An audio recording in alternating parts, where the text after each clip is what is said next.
Modi free में दिलाएंगे, तो महाराज ये सब छोड़ दो।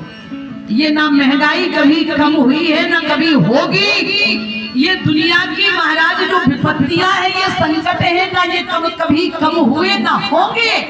अगर आप चाहते हो कि हमारे जीवन के संकट दूर हो, यदि हमारे जीवन की विपत्तियां दूर हो, तो केवल भगवान का भजन ही तुम्हारे जीवन में अच्छे दिन लाने में सक्षम है। दूसरा कोई विकल्प नहीं, क्योंकि हमारे यहाँ विद्वानों ने लिखा है कि जब नाव ही टूटी जर्जर हो, लिखा है कवि ने किसी ने कि जब नाव ही टूटी जर्जर हो, पतवार बदल कर क्या होगा, ओ हाथों में ताकत रही नहीं, तलवार बदल कर क्या होगा। लिखा है हमारे विद्वानों ने, वे कहते हैं कि जब नाव ही टूटी जर्जर हो, पतवार बदल कर क्या होगा, ओ हाथों में ताकत रही नहीं, तलवार बदल कर क्या होगा। बोले जब देश की जनता नहीं बदली, जब देश की जनता नहीं बदली, सरकार बदल कर क्या होगा। और जब नाव ही टूटी जर्जर हो, पतवार बदल कर क्या होगा। आपसे प्रार्थना कर रही थी, केवल अच्छे दिन लाने में भगवान का भजन और भगवान ही सक्षम है, दूसरा कोई। शंकर जी ने कहा देवी तुम्हारे गुरुजी कुछ तुम्हें मंत्र दे करके गए हैं, इसलिए तुम नाराज हो। बोलो क्या जानना चाहती हो। आपके गले में ये मुंडों की माला क्यों पड़ी है, किसके मुंड है ये। शंकर जी ने कहा देवी अगर जानना चाहती हो तो ये मुंड किसी और के नहीं है। बोले फिर बोले ये सारे के सारे मुंड तुम्हारे हैं। ये जो तुम मुंडों की माला मेरे गले में देख रही हो देवी, ये सारे के सारे मुंड तुम्हारे मेरे को यहाँ क्यों। बोले पार्वती तुम इतनी बार मरी हो और इतनी बार तुम्हारा जन्म हो। ये जो मुंड तुम्हें दिखाई दे रहे हैं गले में, पार्वती तुम्हें इतनी बार मरना पड़ा और इतनी बार जन्म लेना पड़ा, और मैं तुमसे अत्यंत प्रेम करता हूँ, इसलिए जितनी बार तुम मरती गई उतनी बार तुम्हारे मुंड माला में पिरोकर मैं गले में लटकाता चला गया। पार्वती जी के मन में अपार श्रद्धा भगवान भोलेनाथ के प्रति प्रकट हो गई, और पार्वती जी ने कहा स्वामी आप मुझसे इतना प्रेम करते कि हमारे मरने के बाद भी आपने हमारे सिरों की, आपने हमारे मुंडों की माला बनाकर गले में डाल ली। बोले हाँ।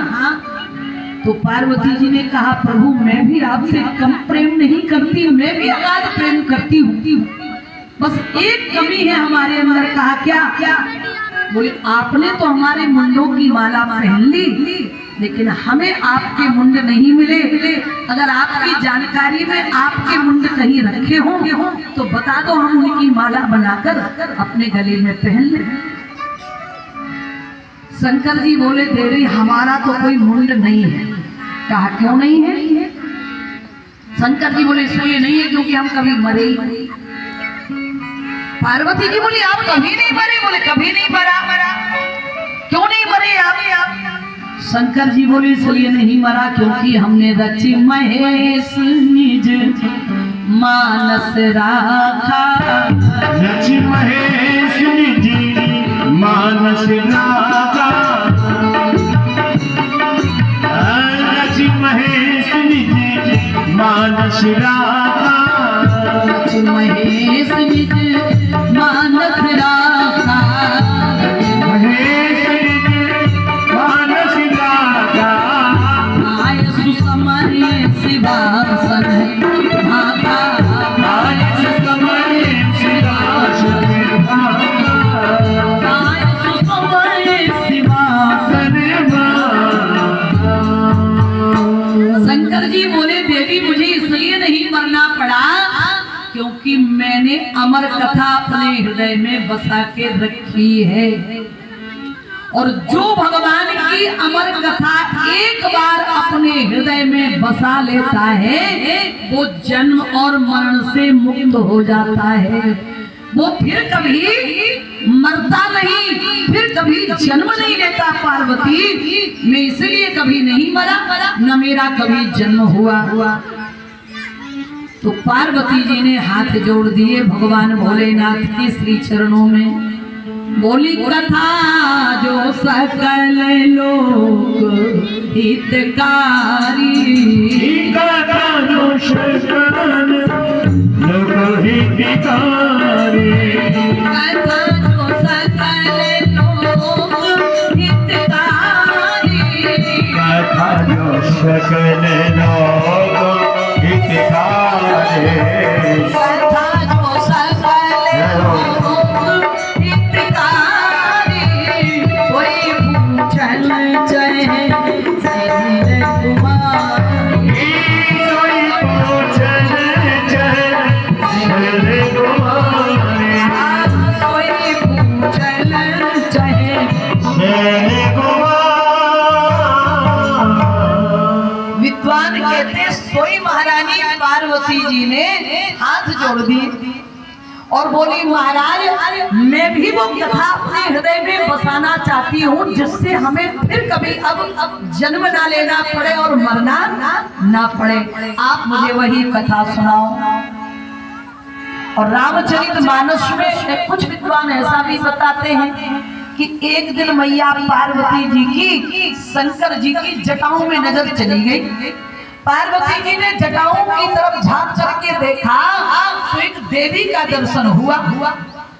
पार्वती जी ने उनसे पूछा कि बहन तुम्हारा परिचय क्या है जो तुम हमारे भगवान भोलेनाथ के माथे पर बैठी हो? तो उन्होंने कहा कि मुझे नहीं पहचानती। कहा नहीं। बोले मैं तुम्हारी बहन हूँ बहन। पार्वती जी ने कहा तुम मेरी बहन हो? बोले हाँ। कैसे बहन है तुम हमारी? तो गंगा जी ने कहा कि बहन, जहाँ से तुम्हारा प्रादुर्भाव हुआ वहीं से हमारा भी प्रादुर्भाव हुआ। हिमालय की बेटी पार्वती है और हिमालय से ही गंगा का प्रादुर्भाव हुआ। गंगा जी कहाँ से निकली? हिमालय से।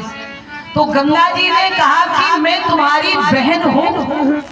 तो पार्वती जी ने कहा कि अगर तुम मेरी बहन हो तो मेरे पति के माथे पर क्या कर रही हो? नीचे उतरो, हमारे पास बैठो, हमारे साथ रहो, हमसे दो चार बातें करो। गंगा जी बोली मैं नीचे उतरने वाली नहीं। कहा क्यों?